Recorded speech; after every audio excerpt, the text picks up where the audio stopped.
अपने घर से बाहर निकलते ही आप हमेशा सतर्क रहते हैं। हर कदम सोच समझकर रखते हैं। अनजान लोगों पर भरोसा नहीं करते। लेकिन क्या अपने घर में या अपने मोहल्ले में, यहाँ तो कम से कम आप थोड़े कम सावधान रह सकते हैं। लेकिन ये बातें भी अब किसी काम की नहीं रही, क्योंकि मजहब को फैलाने का टारगेट लिए घूम रहे लोगों के रहते आप अपने घर पर भी सुरक्षित नहीं हैं। आगरा की 22 साल की एक लड़की ने यही महसूस किया। उसके पड़ोस में रहने वाला एक दंपति लगातार उस पर दबाव डाल रहा था धर्म बदलने और किसी मुस्लिम युवक से शादी करने का। जब उसने मना किया, उसे धमकी दी गई। फोर्स कन्वर्जन को डिनाई करते करते हमने उसे अपने डोर स्टेप तक ला दिया है। हमारी निजी जीवन भी अब सुरक्षित नहीं है।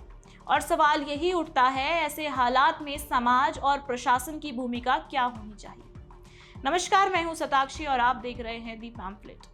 दोस्तों, अक्सर हमें हर दिन ऐसे नए केस देखने को मिलते हैं जहां लड़कियां रिलीजियस कन्वर्जन का शिकार बनती नजर आती है।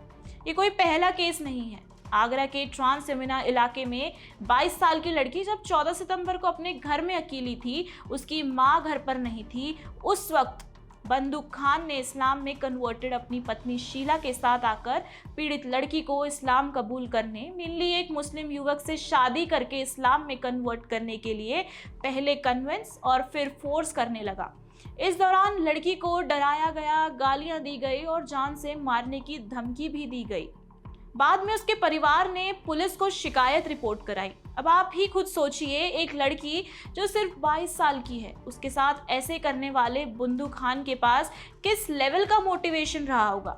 उसने सिर्फ एक लड़की को कन्वर्ट करके उससे निकाह नहीं किया, बल्कि अब दूसरी लड़की को भी ऐसे करने के लिए पहले मैनिपुलेट और फिर थ्रेट करने लगा। और ये तरीका भी कितना कैजुअल, जैसे कोई सेल्समैन सामान बेचने आया हो।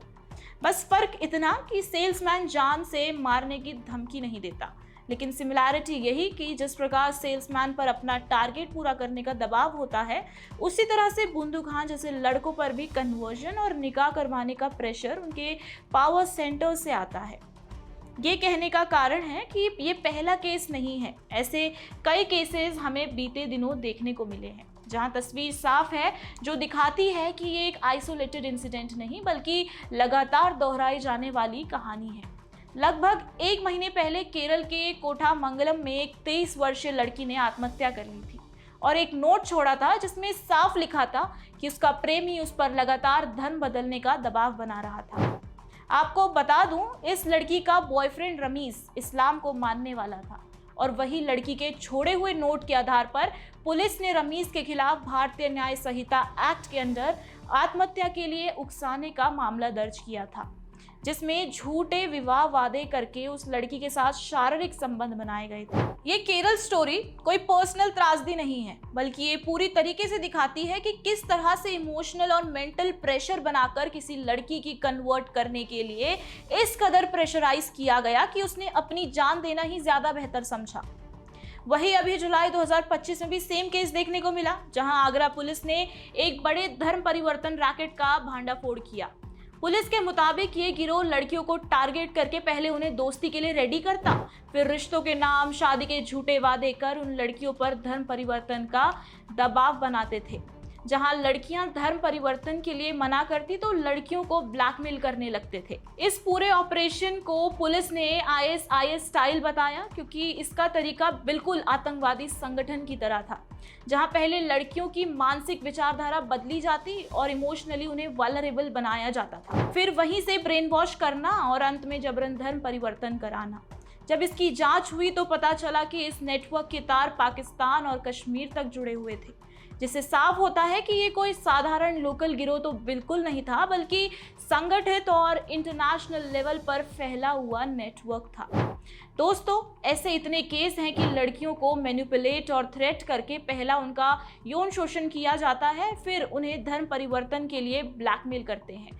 एक ऐसा केस राजस्थान में भी देखने को मिला, जहां राजस्थान के ब्यावर विजयनगर इलाके में एक संगठित गिरोह ने प्राइवेट स्कूल की नाबालिग छात्राओं को टारगेट किया। उनका मॉड्यूस ऑपरेंडी कुछ इस प्रकार देखने को मिला, जहां पहले उन्होंने मोबाइल फोन और गिफ्ट्स देकर लड़कियों को इम्प्रेस किया और फिर उन्हीं लड़कियों के अश्लील फोटो वीडियो बनाकर उन्हें ब्लैकमेल करना शुरू कर दिया और उन्हें धमकी दी गई, अगर किसी को बताया तो तुम्हारे माँ बाप को जिंदा मार डाल दिया जाएगा।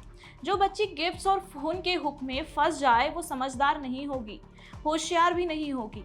इसे अलग से बताने की जरूरत नहीं है। इसीलिए इन धमकियों से डर कर हर वो काम कर सकती है जो इन्हें कहा जाए।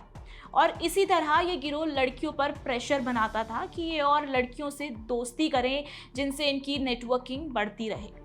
दोस्तों, आपको बता दूं, इस गिरोह ने उन मासूम लड़कियों से ज़बरदस्ती इस्लाम अपनाने के लिए मजबूर किया और उनसे ज़बरदस्ती कलमा पढ़वाया गया और ज़बरदस्ती इस्लामिक प्रथाएं अपनाने पर मजबूर किया जाता था।